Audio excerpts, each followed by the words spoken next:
राजावादीहरूको जनआन्दोलनका नाममा आज आयोजना गरिएको कार्यक्रम अराजक बनेको छ। आम सभा स्थल काठमाडौँको 3 कुनेमा सभा सुरु हुनु अघि नै राजावादीहरू ढुङ्गामुढामा उत्रिएपछि प्रहरीले अश्रु ग्यास र पानीका फोहरा प्रहार गरेसँगै राजावादीहरूको भिड अराजकतामा बदलिएको थियो। उनीहरूले आधा दर्जन बढी घर र पार्टी कार्यालयमा आगजनी र तोडफोड गरेका छन् भने प्रहरीले गोली समेत चलाएको छ। 3 कुनेबाट तितरबितर भएका राजावादीहरूले विभिन्न स्थानमा तोडफोड र आगजनी सहितका अराजक गतिविधि गरेपछि काठमाडौँका विभिन्न 3 स्थानमा राति 10 बजेसम्मका लागि कर्फ्यू जारी भएको छ।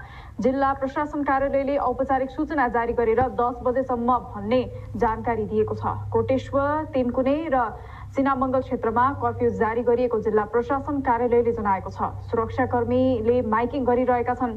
अर्को आदेश हुँदासम्म कर्फ्यू जारी रहनेछ। राजावादीहरूले नेकपा एसको आलोकनगर स्थित कार्यालय, कोटेश्वर, भाटबटेनी, सिनामङ्गल स्थित नागरिक उड्डयन कार्यालयमा तोडफोड र आगजनी गरेका छन्। राजावादीहरूले सिनामङ्गल स्थित नागरिक उड्डयन कार्यालयमा तोडफोड गरेका छन्। 3 कुनेबाट उग्र बनेको राजावादीको प्रदर्शन उग्र रूप लिएपछि ठाउँ ठाउँमा आगजनी र तोडफोडमा उत्रिएका छन्। 3 कुनेमा प्रहरी र राजावादीहरूको झडप भएको थियो। स्थिति तनावग्रस्त बनेपछि प्रहरीले हवाई फायर गरेपछि आन्दोलनकारी उग्र बन्दै आगजनीमा उत्रिएका थिए। यत्रतत्र आगजनी र तोडफोड गर्दै राजावादी कार्यकर्ता हिँडेपछि सिनामङ्गल सहित 3 ठाउँमा कर्फ्यू आदेश जारी भएको छ। प्रदर्शनकारीहरूले कोटेश्वर, भाटबटेनीमा आगजनी र तोडफोड गरेका छन्।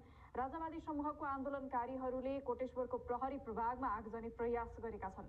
प्रहरी प्रभाग कोटेश्वरमा आगजनीको प्रयास गरेका थिए। प्रहरी प्रभाग कोटेश्वरमा आगजनी गर्न गएका प्रदर्शनकारी जडीबुटीतिर भागेका थिए। राजावादी कार्यकर्ताले नेकपा एकीकृत समाजवादीको पार्टी कार्यालयमा समेत तोडफोड गरेका छन्। राजावादीको एक समूहले आलोकनगर स्थित एसको कार्यालय पुगेर ढुङ्गामुढा गरेका हुन्। काठमाडौँको कोटेश्वरमा नेपाल प्रहरीको गाडीमाथि आगजनी भएको छ। 3 कुनेमा प्रदर्शनमा उत्रिएका राजावादी प्रदर्शनकारीहरूको भिडले कोटेश्वरमा पुगेर नेपाल प्रहरीको लागु औषध नियन्त्रण ब्युरोको गाडीमा आगजनी गरेको हो। राजावादीहरूले 3 कुने क्षेत्रमा घरमा तोडफोड गर्नुका साथै आगो पनि लगाइदिएका थिए। प्रहरी बीट लगायत धेरै सार्वजनिक संरचना समेत तोडफोड गरेका छन्।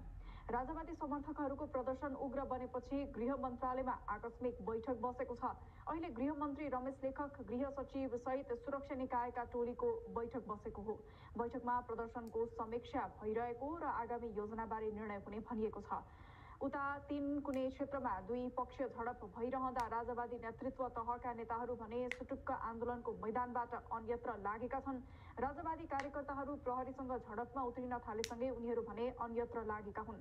प्रदर्शन स्थलमा राजावादी संयुक्त आन्दोलनका संयोजक नवराज सुवेदी सहितका नेताहरू पुग्ने भनिएको थियो। यस्तै विरोध सभा गर्न बनाइएको मञ्चमै राप्रपाका नेता प्रकाश चन्द्र लोहनी, धवल शमशेर राणा सहित दुर्गा प्रसाई र अन्य राजावादी नेताहरू पुगेका थिए। उनीहरूले सम्बोधन गर्ने तय भए पनि एकाएक झडप भएसँगै कार्यक्रम बिथोलियो। यता राष्ट्र प्रजातन्त्र पार्टीका वरिष्ठ उपाध्यक्ष तथा संयुक्त जनआन्दोलन मूल समितिका सदस्य सचिव रविन्द्र मिश्रले आजको प्रदर्शनका क्रममा भएका सम्पूर्ण भौतिक क्षतिको जिम्मेवारी सरकारले लिनुपर्ने बताएका छन्। आन्दोलन नरोकिएको उनको भनाइ छ।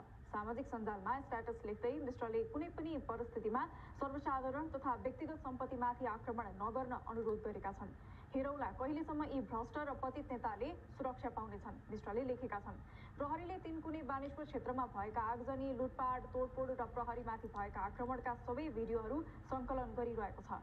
सीसीटीभी फुटेजहरू समेत सङ्कलन गरेर आजको घटनामा संलग्न सबै व्यक्तिको पहिचान गरिने प्रहरीले जनाएको छ।